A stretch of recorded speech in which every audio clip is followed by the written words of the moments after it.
Hello and welcome. In this video I will break down the Triumph's match against Montreal in Contenders Season 2. This video will be consistent out of two parts. In the first part I will talk about the mental preparation team had prior this Contenders match. And the second part it's gonna be more focused on tactical preparation we had as a team.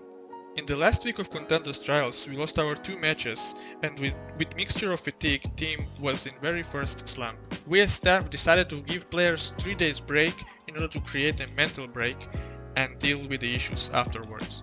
What is a mental break? It's a tool I sometimes use when a team in a mental slump.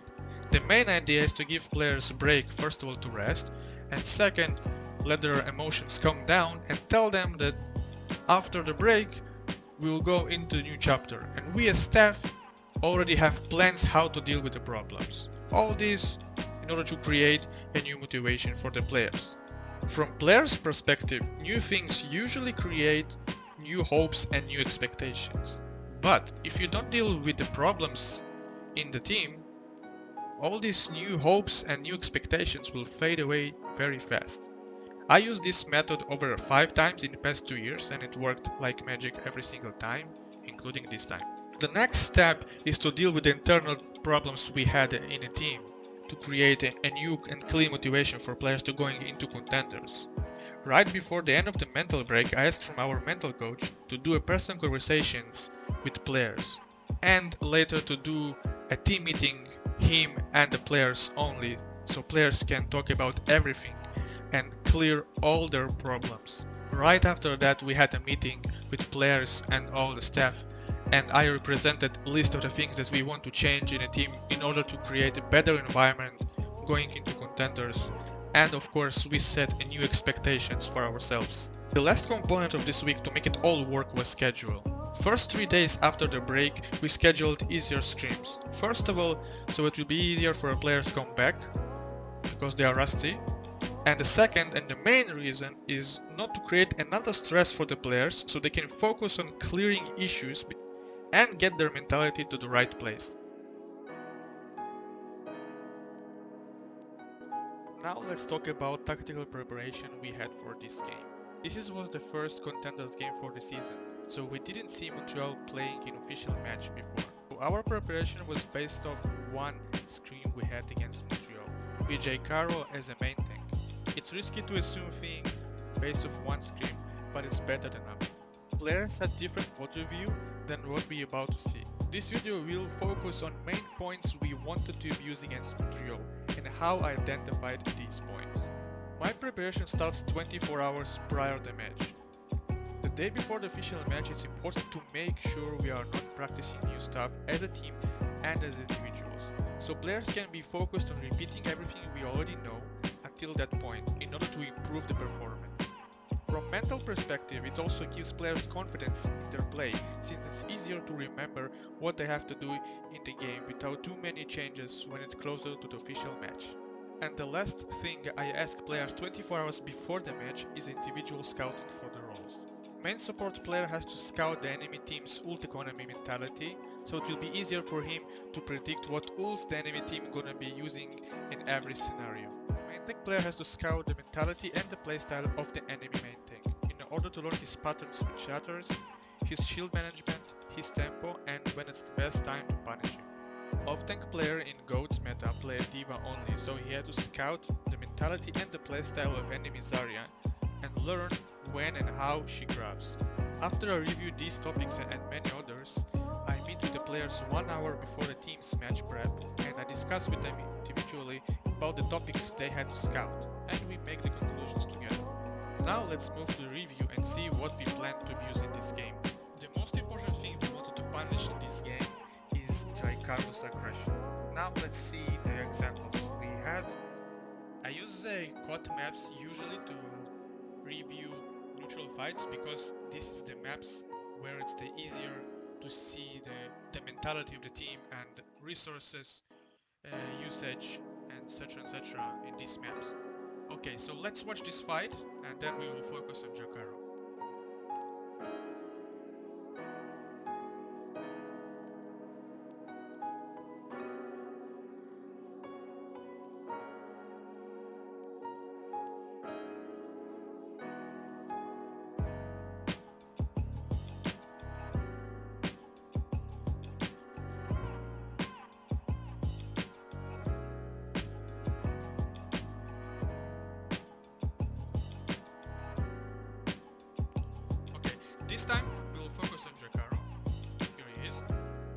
see what he does.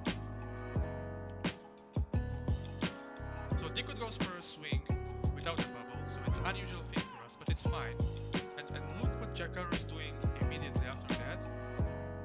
Regardless of if we didn't use the bubble or not, he goes forward with a friendly bubble. Okay, so this was the most easy read play.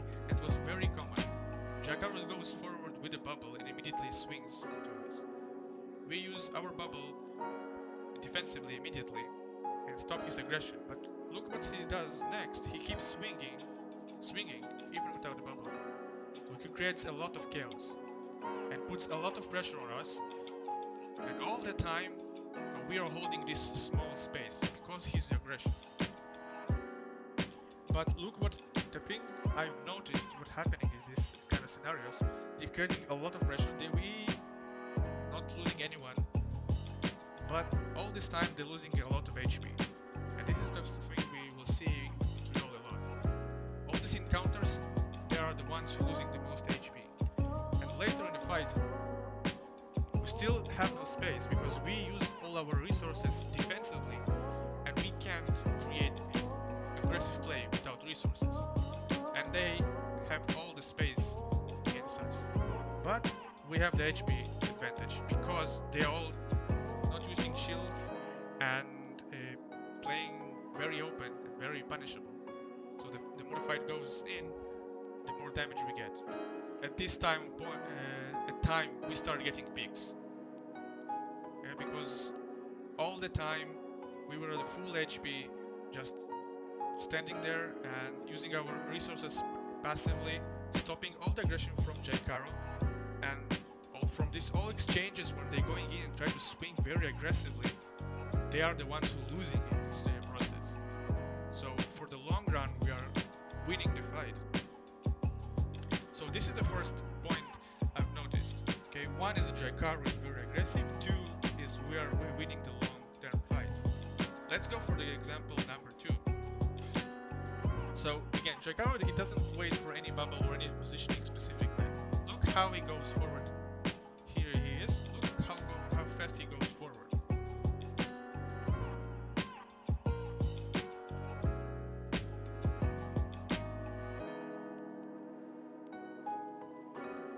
Again, they are making the play. Jakaru goes very aggressive. Probably he's the one that's calling the tempo calls and when to push forward.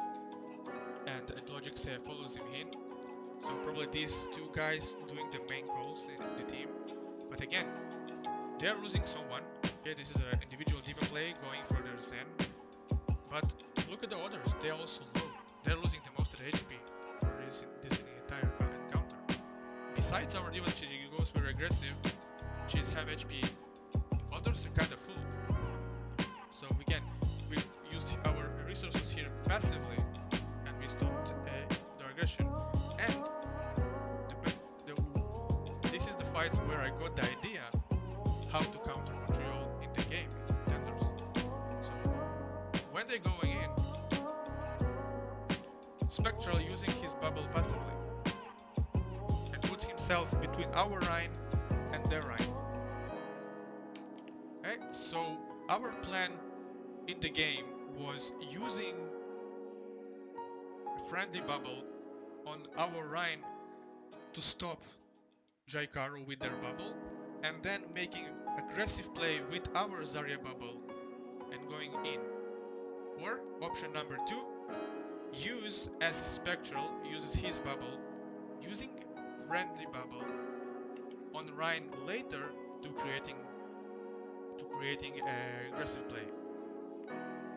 I'll let them push. We use one self bubble from Zarya, stop the aggression from Jakaru, and then create a play with our own friendly bubble. So this was our main play against Montreal regarding the Zarya bubble usage in GOATs, and of course the resource usage.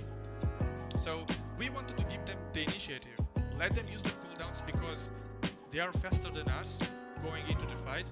So we just have to be ready, use our resources passively and stop the aggression from them, and then create aggressive play with the resources we have and winning the fight. fight in the long term because all this time we got more damage. The second thing we wanted to punish is Montreal's rotations. Let's see quick examples of their rotations. Okay, example number 1. This is their Montreal's movement to objective. Look how spread they are. Some of the team is already inside, some stay behind, and their Zen is exposed. And we are playing very passive at this scenario and this choke. Okay, and they're still getting damage on their way, even with us even pushing that hard on them. For their next rotation on this map, they're going right side again, and this time we have an even better angle to see it. They go forward. Okay, no shield. We can spam them already at this point, and still Jakarta is not holding shield. They're not ready for rotation. It's clearly the team is not ready for rotations, and they don't know how to initiate those rotations. Diva going alone by herself over here, and all these guys standing here exposed, and we are punishing it. We are starting understanding in the game, in the screen, that we need to punish these rotations, and we're playing more aggressive into them, going for rotation. And for us it was very clear already that they're going from security. Diva goes by herself main. It can be fine if you want to punish the Zen that stays on top, so it's not a mistake. But look what they're doing here. Their plan is moving over there. It's pretty common rotation in goats at that time, but look what they're doing. They're very spread from each other, very spread from the right shield. They're not doing this rotation correctly at all. At this scenario we're also using grab, and it's easier for us to win, but the rotation itself was very bad and very punishable. So our plan was very clear into the game. We want to be aggressive on the chokes. We want to push as fast as possible into the choke and punish those rotations. And we also added on Anubis. We swapped from Brig to add on first point, so we will have the nades to punish on rotations. The last thing we will talk about is our focus on enemies' ults. So we learned how each player uses his ult and how team is engages with these ults. But in this breakdown we will focus only on Logix. So we learned that Logix built his grabs very fast. It means we almost have to be ready for grab every fight. And the second thing is that he uses grabs very early into the fights. And when he has grab, it's almost guaranteed that he's gonna use his grab as a first ult. So our Diva player have to be ready to look for his grabs early in the fight. So this was his goal into this game. Goes in and grabs us. By his way of play and how he moves, probably he's the one who's calling his grabs, and he's setting up the fights when he has grab. And he usually like hiding next to the wall and then grabs, or hiding behind the wall and then grabs, or grabs the way he grabbed here. We can also fast forward and see like the next fight. He already close to 100% of his ult. As we going in, and he gets the grab. Without even waiting, he immediately uses it. Even this like two short examples, we already can see the mentality of Logix and how he plays with grabs, and that's what we wanted to focus with, specifically with our Diva player, to put more pressure on him. This was a short breakdown how we prepared against Montreal in Contenders Season 2. Obviously we prepared for some other stuff, but these were the main points we discussed in the match preparation. Thank you for watching.